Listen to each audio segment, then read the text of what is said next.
I went to go see a football game way, way, way out of my area and came home with comic books.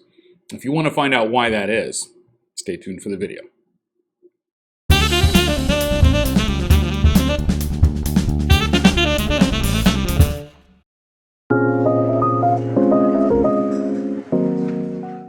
Hey YouTube comic community, it's Jimmy the Geek Aficionado, and I went hunting.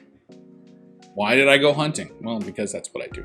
But more importantly, I was going to see my son play in a football game way down south, in the farmland area.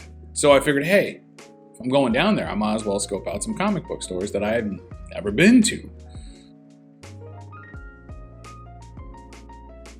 So I did. I found some comic book stores that I had never been to. One of them was called Amazing Fantasy. There's a couple of those stores down in the south area of Chicagoland. And this one was one of their smaller ones. But I had never been there, right? So I just, I'm like, let me go check it out, right? So this is one of two stores that I had identified to hit. Found some cool stuff, right? Found some things that I was looking for. Because that's another thing that's great about hitting a store that's out of your area, right? Is if you miss something on the rack, and maybe you can find it at another store that's not quite as traveled. And in this case, I did that. I found a book that was really kind of outside of that I've been looking for a bit. That was trying to finish off my run of, and this is Year Zero, Volume 1, Issue 5. So this is part of that zombie book, Year Zero, which is like a post-zombie apocalypse kind of thing. But it's been a great story, and I wanted to finish the read. So this is issue number 5 of 5. And along that same lines, the Volume 2, missing an issue, right? So I haven't even been able to start that guy. And this is issue 4 of Volume 2, and the last one I needed. It's pretty awesome. Like, you got lions tearing apart zombies. That's pretty awesome. But yeah, so got those. So now I can actually go and finish reading the actual story. So I'm super excited about that. Another story that I haven't been able to finish reading is the X-Men X of Swords, because I didn't have the last issue, Destruction. Somehow it just got missed in my pull list, and never went back to it. But I'm like halfway through the story right now. I've been, I get the books and then I put the codes in, so I read them digitally. So I just hadn't gotten this one, so I was like, I gotta get this before I get to a point where I'm like, I want to know what the heck the end is. So I'm about halfway through that storyline right now. I don't know when this video is gonna air, but I'll get to it.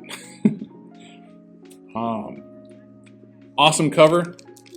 This is Black Widow number 10.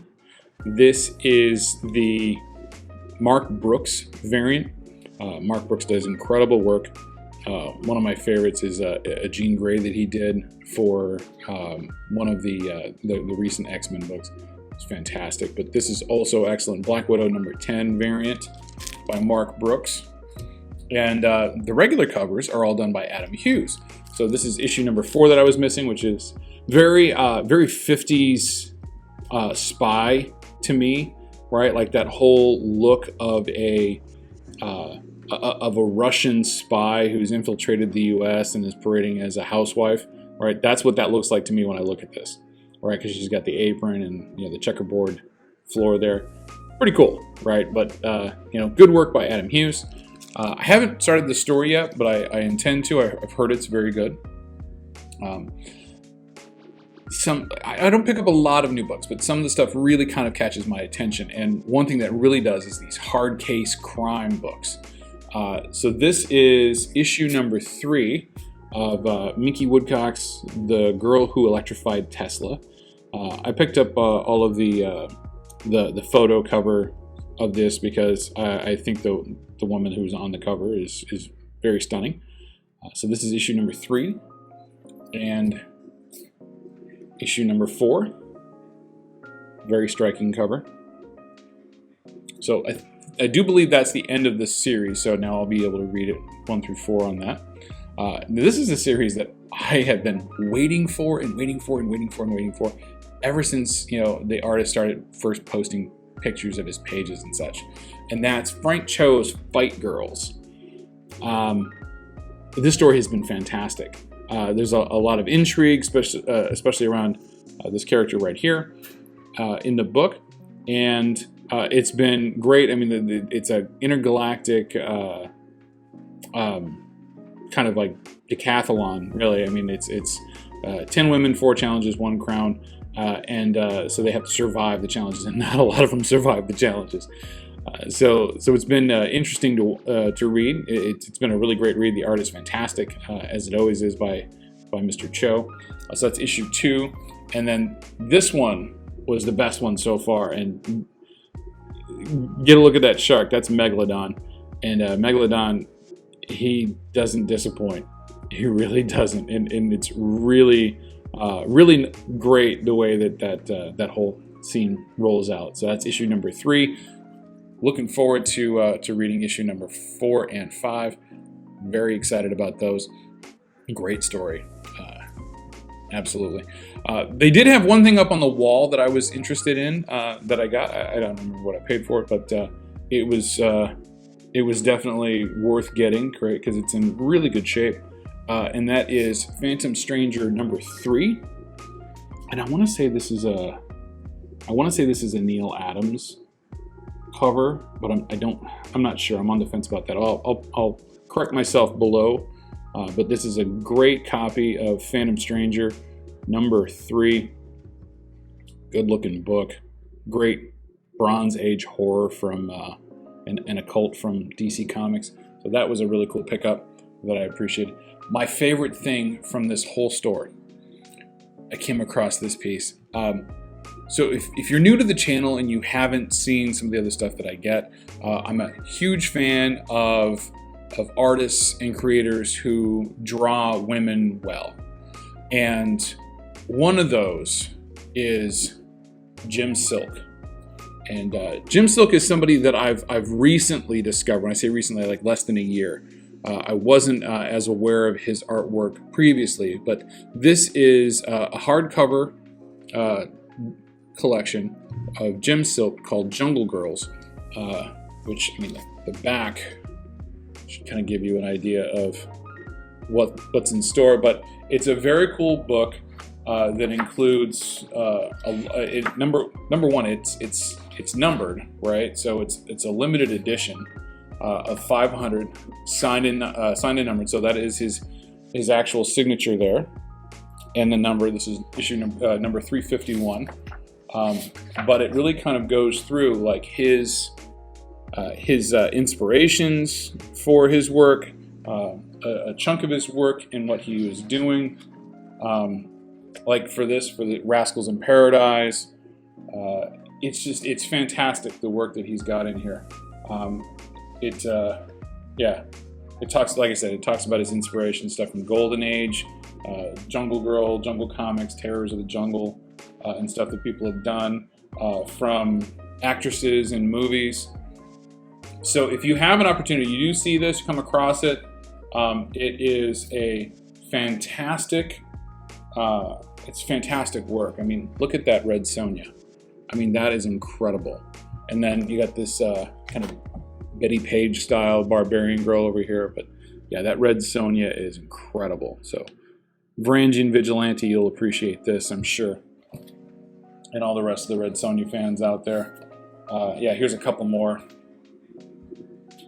Just fantastic pencils and coloring work. Just the tonal complements are really intriguing. But great work. That is Jim Silk's Jungle Girls, and this was cover price $44.95. Now I looked this up on eBay while I was in the store, and this book goes for well over $100 on eBay. So I was very happy to have paid cover price for that guy. But a great tome, and I'm enjoying the read on that. So that's really good. So that concludes the first store that I went to. That was Amazing Fantasy. And the next one I went to was a Graham Crackers Comics, which is a chain of comic stores starting from downtown Chicago and reaching all the way out through the Southwest. of the Chicagoland area, and they've got a couple of satellite stores in other locations. Madison, Wisconsin. I think there's one out in LA, somewhere around there. But this one I hadn't been to, and it turns out that this is the store where the owner works out of. So it's kind of like one of their flag stores. But I was able to pick up a few things from there.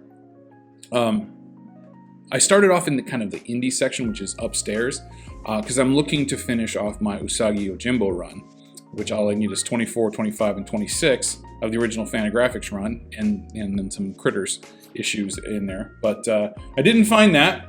I did, however, find these really cool Dark Horse Comics Square Bounds James Bond 007. This is The Serpent's Tooth, and it was book 1 and 2. They had a bunch of them up there, but they didn't have 3. And they had some of the ones that I already have. So sadly, I was only able to get 1 and 2. So I'll be on the lookout for issue number 3. Up on their wall, hanging around, I'm trying to work through a Green Lantern run. So this was a great pickup here. This is what's this, number 18, Green Lantern 18, featuring the first cover appearance of Sinestro. And this is like a VG, or maybe a VG minus. Yeah, it needs some work and a little bit of a press, but yeah, it's definitely got some color breaking on there. But it presents nice, and it's a good first copy of it. Maybe I'll look for one I can slab later. But this is a good reader. So this is Green Lantern number 18 with the first cover appearance of Sinestro. As a matter of fact, I found actually quite a few keys at this place you'd be surprised about, and they didn't cost a lot of money. This is Green Lantern number 20. Also needs a clean and a press, but what book from the Silver Age doesn't need one if it hasn't had it? So this is featuring the Flash. That's 2 off of that list. Another one that's been difficult to track down has been Volume 1 of Teen Titans. So this is issue number 9. Nice little copy there. And this is when they still had just the 4 people, the 4 original members. So you have Robin, Aqualad, and Kid Flash, which were originally in their first appearance, and then Wonder Girl from their second appearance in Showcase 60. So yeah, this is still just the 4. This is before they add Speedy to the mix. Now, these are the keys that I was talking about. I don't find these very often. And it's Strange Adventures issue number 190. And it's the second appearance of Animal Man and his first appearance in costume. So I do have his first appearance. But yeah, so this is his second appearance and his first in costume. So they're still calling him A-Man, the hero with animal powers. And then we've got, I want to say this is his 4th appearance now. This is issue 201, where Animal Man battles the Mod Gorilla Boss. So that's pretty cool. I like these Strange Adventures books, the Dead Man issues that start a few issues after this. You got Animal Man in here. It was a good starter series. And then they also had some of the Adam Strange stuff as well. So very good anthology series. And so I bought another book, and I got it home thinking that it was one book, finding out that it was not. I thought it was a first appearance. Turns out it was a second appearance. Wasn't paying enough attention. So I had overspent for this book, but fortunately they were kind enough to accept a return or exchange. So they wouldn't give me the money back, but they would give credit. So I'm like, okay, fine, I'll get some credit. And what I got was this one here. So this is Adventure Comics. This is issue number 434. This is one of the Bronze Age Spectre issues. There's, I think, about 7 or 8 of them that I'm trying to get, but I'm trying to get them all in nice high grade. Both DS Comics and I are big fans of this. I believe it's Jim Aparo. Jim Aparo, Spectre. It's great stuff. It's just a great Bronze Age horror book to have. And all these are fantastic with the way that they did the Spectre stories. So this is Adventure Comics number 434.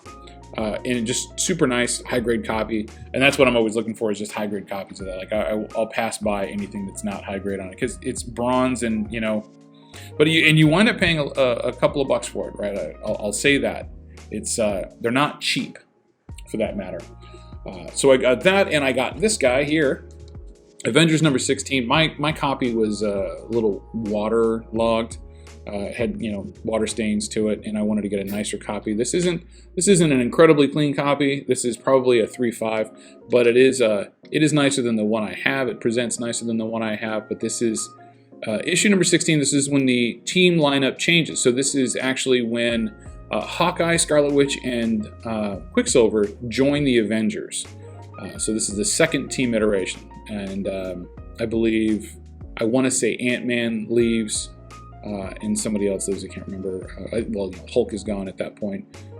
But yeah, so this is a big change in the Avengers lineup. This is one of their earlier bigger keys. So that's good to have. And this was the big book that I got. And I wasn't intending to get it. And it's nicer than the one I have, because the one I have is completely shredded. But it should be like a 0.5 or a 1.0 when I send it in. But I just want to have it slab so it doesn't fall apart anymore. But this one's got a little bit of water damage that I got to clean up.